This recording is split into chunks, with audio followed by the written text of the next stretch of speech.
Welcome to use and projects. So இன்னைக்கு என்ன projects பற்றி பார்க்க போகிறோம், என்ன டாபிக் அப்படின்னு பார்த்தீங்கன்னா gas level detections and automatic booking system.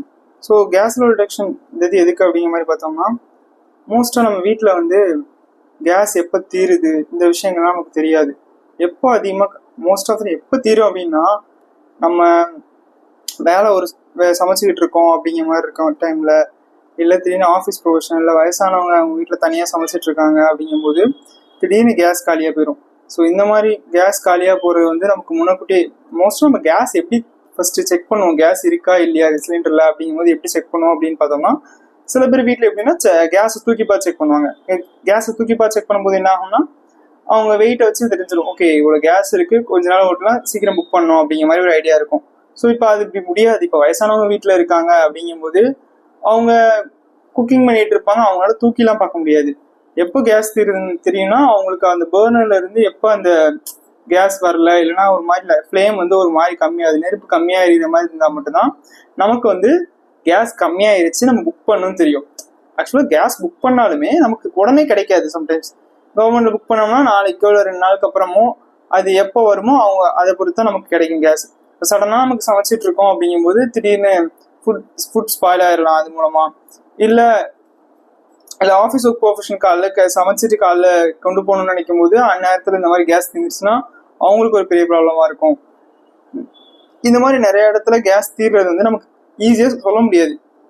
எப்போ கேஸ் தீருது, எப்போ புக் பண்ணணும் அப்படிங்கிற விஷயம் வந்து தெரியாது நமக்கு. ஸோ இந்த விஷயத்த நம்ம ரெக்டிஃபை மீன்ஸ் ரெக்டிஃபை பண்ணுறதுக்காக தான் இந்த ப்ராஜெக்டை கொண்டு வந்திருக்கோம். ஸோ இதில் எப்படி ஒர்க் ஆகுது அப்படின்னு பார்த்தோம்னா, இது வந்து ஆட்டோமேட்டிக் வந்து உங்கள் வெயிட்டை செக் பண்ணி இதோட இந்த லெவலுக்கு மேலே வந்துருச்சு, மீன்ஸ் லெவலுக்கு கீழே குறைஞ்சிருச்சு அப்படின்னா உங்களுக்கு வந்து சென்ட் பண்ணிடும். இந்த மாதிரி புக் பண்ணணும் நீங்கள் அப்படிங்கிற மாதிரி உங்களுக்கு ஃபோனில் சென்ட் பண்ணிடும். ஸோ அது மூலமாக உங்களுக்கு வீட்டில் இருக்கவங்க வயசானவங்க இருந்தாங்கன்னா அவங்களுக்கு பஸர் அடித்து எல்இடிஸ் ஆன் ஆகி அலர்ட் அடித்து அவங்களுக்கு வந்து பக்கத்து வீட்டில் யார் மூலமாக ஹெல்ப் மூலமாவது அவங்க புக் பண்ணுறதுக்கு ஈஸியான வழியாக இருக்கும். இது ஃபர்ஸ்ட் இது எப்படி ஒர்க் ஆகுது அப்படிங்கிற மாதிரி நம்ம ஃபஸ்ட் பார்க்கலாம். ஸோ நார்மலாக இப்போ உங்களுக்கு பார்த்தா தெரியும், நான் வந்து கேஸ் ஃபுல்லாக இருக்குது. ஸோ எனக்கு கேஸ் ஃபுல்லாக இருக்கும்போது என்னென்னு காமிக்கணும்னா gas level okay, booking not request. So இது நீங்கள் வந்து ஃபோனில் கனெக்ட் பண்ணி பார்க்கலாம்.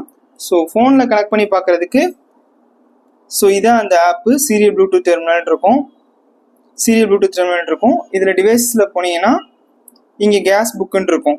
ஸோ இந்த கேஸ் புக்கில் நான் ஆல்ரெடி கனெக்ட் பண்ணியிருக்கேன், ஸோ அதனால எனக்கு காமிக்கும். ஸோ ஃபர்ஸ்ட் இங்கே பார்த்தீங்க அப்படின்னா எனக்கு கனெக்ட் ஆயிடுச்சு, கேஸ் லெவல் ஃபுல்லாக இருக்குது அப்படிங்கிறனால எனக்கு வந்து கேஸ் லெவல் ஓகே, புக் பண்ண தேவையில்லை அப்படிங்கிற மாதிரி இருக்கும். கேஸ் லெவல் வந்து எனக்கு கரெக்டாக இருக்குது, அதனால எரியும் அப்படிங்கிற மாதிரி.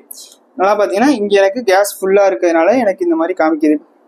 ஸோ இப்போ எனக்கு கேஸ் சிலிண்டர்ஸ் வந்து எம்டி ஆகுது, இல்லை எனக்கு லெவல் ஆஃப் கம்மியாகுது அப்படிங்கும்போது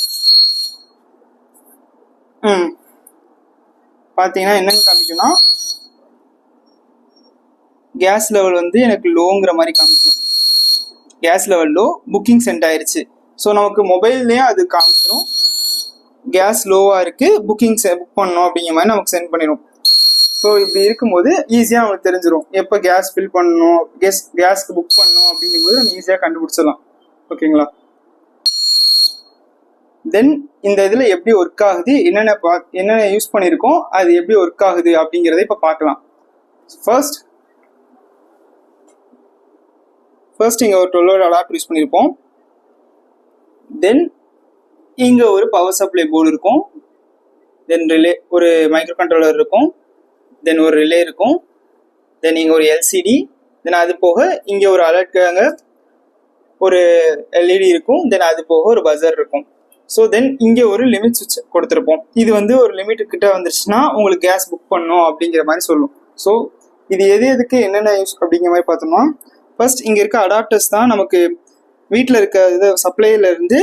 இப்போ நமக்கு வீட்டில் இருந்து ஒரு 240 volts வருதுன்னா நமக்கு இங்கே வந்து 12 volts அடாப்டர் இது வந்து ஸோ 12 volts கன்வெர்ட் பண்ணி தரும். அதுவும் ஏசி கரண்ட் நமக்கு வீட்டுக்கு வரும். ஸோ ஏசியை டிசி கரண்ட்டாக இது மாற்றி கொடுக்கும் நமக்கு. ஸோ நமக்கு வர்றது 12 volts அப்படிங்கிறனால 12 volts வரும்போது என்ன ஆகும்னா நம்ம இங்கே பவர் சப்ளை போர்டு யூஸ் பண்ணியிருக்கோம். ஸோ இந்த பவர் சப்ளை போர்டு என்ன பண்ணும் அப்படின்னா வர்றது 12 volts நமக்கு. ஸோ வர்ற 12 volts என்ன பண்ணுன்னா இது 5 volts கன்வெர்ட் பண்ணும். எதுக்கு நம்ம 5 volts கன்வெர்ட் பண்ணோம் அப்படின்னு பார்த்தோம்னா, இங்கே இருக்க இந்த மைக்ரோ கண்ட்ரோலர் தான். இந்த மைக்ரோ கண்ட்ரோலர் வந்து ESP மைக்ரோ கண்ட்ரோலர். இதுக்கு தேவையான கரண்ட் இது வந்து வோல்ட்ஸ் வந்து 5 volt தான் எடுத்துக்கும் இது.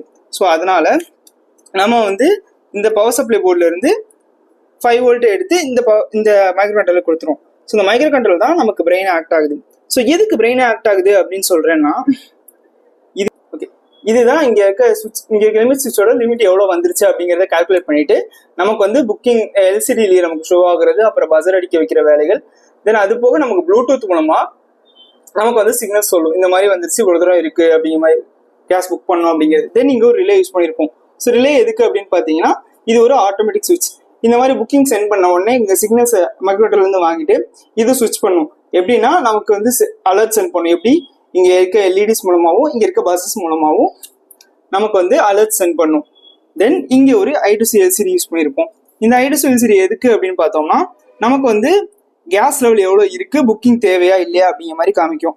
ஸோ இங்க பாத்தீங்கன்னா நான் ஃபுல் வச்சிருக்கேன், அதனால கேஸ் லெவல் ஓகே, புக்கிங் தேவையில்லை அப்படிங்கிற மாதிரி காமிக்கும். ஸோ இப்போ புக்கிங் தேவை அப்படின்னா எப்படி காமிக்கும் பாருங்க. ஸோ கேஸ் லெவல் வந்து கம்மியா இருக்கு, புக்கிங் தேவை அப்படின்னா புக்கிங் சென்ட் அப்படிங்கிற மாதிரி காமிக்கும். புக்கிங் பண்ண சொல்லுங்க அப்படிங்கிற மாதிரி காமிக்கும். ஓகேங்களா? ஸோ அதே இதை நீங்கள் இங்கே ஃபோன்ஸில் கனெக்ட் பண்ணி பார்த்துக்கலாம்.